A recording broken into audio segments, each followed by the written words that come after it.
Hello everyone, कैसे हो तुम लोग। तो 9 जून शिफ्ट 3 ऑथेंटिक क्वेश्चंस तुम्हारे सामने शुरू करते हैं। अगर वीडियो अच्छी लगे तो चैनल को ज़रूर सब्सक्राइब कर लेना। पहला क्वेश्चन है कि शारदा सिन्हा जो हैं ये फेमस है किस लैंग्वेज में। तो जो लोग यूपी ईस्ट मतलब पूर्वांचल साइड के होंगे, बिहार झारखंड के, वो इस नाम से बहुत फेमिलर होंगे, बहुत ज़्यादा जानते होंगे। छठ पे इनके गाने ना बजे तो छठ पूजा अधूरी सी लगती है। वो हैं शारदा सिन्हा, ये जो कि हमारी भोजपुरी की क्लासिकल डांसर है, वो सिंगर हैं, क्लासिकल सिंगर हैं भोजपुरी लैंग्वेज की, जिन्हें बिहार की कोकिला भी कहा जाता है। और इनका अभी डेथ हुई है 5 नवंबर 2024 को। तो ये क्वेश्चन तो बनता है था, आना बनता है। और ये कौन सी भाषा में गाती हैं? ये मैथिली और भोजपुरी दोनों लैंग्वेज में सॉन्ग्स जो हैं गाया करती हैं। क्लासिकल सिंगर है, सोहर वगैरह सब गाती हैं। ये यूपी ईस्ट वाले, अपने पूर्वांचल वाले लोग ज़्यादा समझेंगे, ज़्यादा पहचानते होंगे। कोई ऐसा हूतिया ही होगा जो नहीं जानता होगा इनको पूर्वांचल में और बिहार झारखंड में। अगला क्वेश्चन है भीमराव अंबेडकर की 69th एनिवर्सरी जो हुआ था, बर्थडे सेलिब्रेशन हुआ है, कब हुआ था? तो वो हुआ था 6 दिसंबर 2024 को। How did the moderate attack using the safety bulb theory? तो मॉडरेट्स कैसे अटैक करते थे? मॉडरेट लीडर जैसे कि Lala Lajpat Rai believed in this theory and he expose the conspiracy to the British government. तो इन्होंने जो है ब्रिटिश गवर्नमेंट की जो भी कॉन्स्पिरेसी थी उसको एक्सपोज कर दिया था। According to National Population Commission, India की पॉपुलेशन कितनी होगी 2039 तक?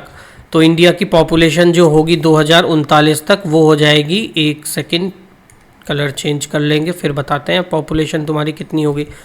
वो होगी 152.2 मिलियन 2039 में, और 2011 में जो है 121 मिलियन हमारी पॉपुलेशन पहुंच चुकी है। अगला क्वेश्चन है फेडरल इलेक्शन जो 3 मई 2025 में हुए हैं वो कहाँ पे हुए हैं? वो हुए हैं ऑस्ट्रेलिया में। कहाँ पे हुए हैं? ऑस्ट्रेलिया में फेडरल इलेक्शन हुए हैं। अगला क्वेश्चन आ जाता है तुम्हारा नेशनल फार्मर कमीशन, ये इस्टेब्लिश कब हुआ था?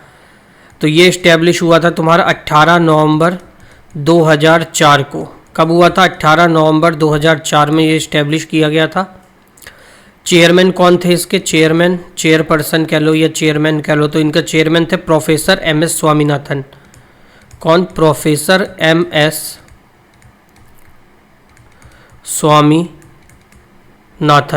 कौन है? प्रोफेसर MS स्वामीनाथन इनके चेयरमैन है नेशनल फार्मर कमीशन के। और नेशनल फार्मर कमीशन ने जो है 4 रिपोर्ट्स भी अभी तक सबमिट कर चुके हैं। कब कब करी हैं 4 रिपोर्ट्स? पहले तो करी थी ये इन्होंने दिसंबर 2004 में करी है, फिर अगस्त 2005 में करी है दूसरी रिपोर्ट, तीसरी दिसंबर 2005 में, और चौथी रिपोर्ट करी है इन्होंने अप्रैल 2006 में। तो ये टोटल 4 रिपोर्ट्स जो हैं नेशनल फार्मर कमीशन ने जो है इस्टेब्लिश करी, वो रिपोर्ट जो है जाहिर करी है। ब्रीडेड स्ट्रक्चर जो मोहनजोदड़ो के समय में वो दाढ़ी वाला इंसान निकला था, तो वो पूछा है किस मटेरियल का बना था? तो वो था किसका? स्टेलाइट का बना हुआ था, जो कि सॉफ्ट स्टोन होता है, स्कल्पचर और ज्वेलरी बनाने में इस्तेमाल होता है, उसके लिए था ये, उससे बना हुआ था। ये किसान आंदोलन जो था ये किससे रिलेटेड था? ये लैंड एक्विजिशन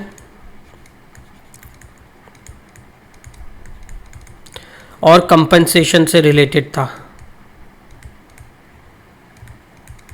लैंड एक्वाइजिशन और कंपनसेशन से रिलेटेड था, इनकी डिमांड थी कंपनसेशन की।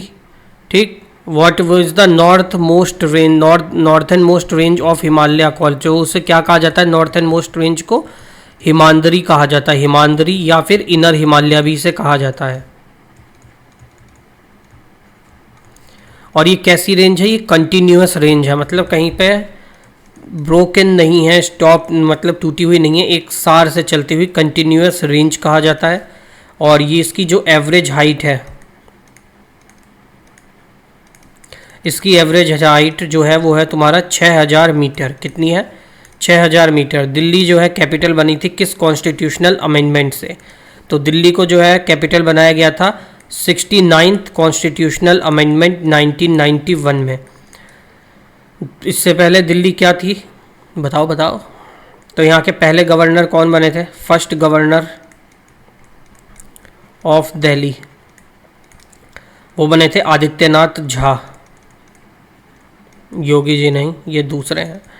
आदित्यनाथ झा जो है यहाँ के पहले लेफ्टिनेंट गवर्नर बनाए गए थे, और इसे ये जो है आर्टिकल 239A के तहत जो है इसको ये दर्जा दिया गया है स्टेटस का, क्या कहते हैं, यूटी से ये दिल्ली का। ठुमरी जो है ये किस स्टेट का है? तो ठुमरी हमारे यूपी में गाया जाता है, फोक डांस होता है, और ये मेनली जो है लखनऊ और बनारस की साइड होता है। गाया कहाँ से जाता है? होता है। एक तो मैं जल्दी करने के चक्कर में कुछ भी बोलता जाता हूँ, आराम से पढ़ेंगे, आराम से बोलेंगे। यूपी और बनारस में होता है, फोक डांस है। Who took over the rule of Gupta dynasty after? अच्छा, चंद्रगुप्त सेकंड जो था, जो उसका अगला सक्सीजर कौन बना था? तो चंद्रगुप्त सेकंड का जो सक्सीजर था उसका नाम था कुमारगुप्त। और कुमारगुप्त के सक्सीजर का क्या नाम था? कुमारगुप्त के बाद आता है स्कंदगुप्त। कुमारगुप्त के बाद कौन आया था? स्कंदगुप्त। कुमारगुप्त ने कब तक राज किया था? 413 से लेके 455 तक, ऑलमोस्ट 42 ईयर्स तक इसने रूल किया था। इसके बाद आता है स्कंदगुप्त जो कि 455 से लेके 467 तक रहता है। कुमारगुप्त ने काय का टाइटल लिया था? ये चंद्रगुप्त, ये वाला जो है बहुत इंपॉर्टेंट है, ये मौर्य वंश नहीं है, गुप्त वंश से क्वेश्चन आ रहे हैं तुम्हारे बहुत। ये टाइटल रहता है महेंद्र आदित्य का। तुम लोग इसे कर लेना, इससे क्वेश्चन बहुत बार पूछ रहा है। डायरेक्टिव प्रिंसिपल से क्वेश्चन आया, देखो किससे रिलेटेड है? तो ये हमारा किससे है? पार्ट 4 आर्टिकल 36 से लेके 51 के अंदर आ जाता है इसमें। Directive principle state policy DPSP। और कहाँ से लिया गया ये तुम बताना कि इसको कहाँ से एडॉप्ट किया गया है। अगला क्वेश्चन है शका रूलर्स कहाँ से आए थे? तो ये मिड एशिया से आए थे। शकाज रूलर कहाँ से आए थे? मिड एशिया से आए थे। 104वां कॉन्स्टिट्यूशनल अमेंडमेंट किससे रिलेटेड है? तो ये रिलेटेड है रिजर्वेशन से। किसका? सीट का नहीं, ट्रेन की नहीं, SC ST के और एंग्लो इंडियन से, उससे रिलेटेड है ये। और कहाँ पे? लोकसभा और लेजिस्लेटिव असेंबली में। तो गीत रहस्य किसने लिखी थी? लोकमान्य तिलक, बाल गंगाधर तिलक ने। लोकमान्य बाल गंगाधर तिलक की बुक है ये।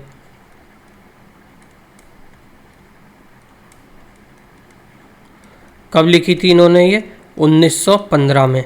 और इसकी 1904 से 1915 में शायद ऐसा था, तो 1915 में ही कंप्लीट हुई थी। लैंग्वेज इसकी कैसी है? मराठी लैंग्वेज में है। और इसका जो है ये 2 पार्ट्स में है। फर्स्ट पार्ट में तो फिलॉसफी है, और सेकंड पार्ट इसका जो है वो गीता के ऊपर है।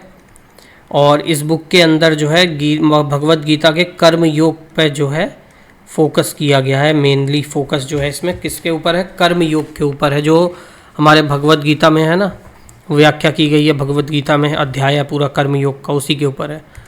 अगला क्वेश्चन है ADB बैंक की मीटिंग 2025 की कहाँ हुई थी? तो ये हुई थी मिलान, इटली में। मिलान, इटली में हुई थी। और कौन सी डेट में? 4 से लेके 7 मई तक चली थी ये मीटिंग। अगली मीटिंग जो होगी इसकी होगी कब? 3 से 6 मई 2026 में। कहाँ पे होगी? At Uzbekistan. एक जो हमने इंटरनेशनल ऑर्गेनाइजेशन वाली क्लास कराई है उसमें हमने ADB को पूरा लिखवाया है, और भी बाकी जो इंटरनेशनल ऑर्गेनाइजेशन है वो सब भी हमने कराया है, तो तुम वो क्लास भी देख सकते हो जाके। और ADB जो है ये एशियन डेवलपमेंट बैंक, ये कब फॉर्म्ड हुआ था? ये फॉर्म्ड हुआ था तुम्हारा 1966 में। इसका हेड क्वार्टर कहाँ पे पड़ता है? हेड क्वार्टर इसका है फिलीपींस में। और इसके प्रेसिडेंट कौन है ADB बैंक के? ADB के प्रेसिडेंट है मसाटो कांडू। मसाटो कांडा इसके प्रेसिडेंट हैं। ठीक, ये हो गया तुम्हारा एशियन डेवलपमेंट बैंक के बारे में।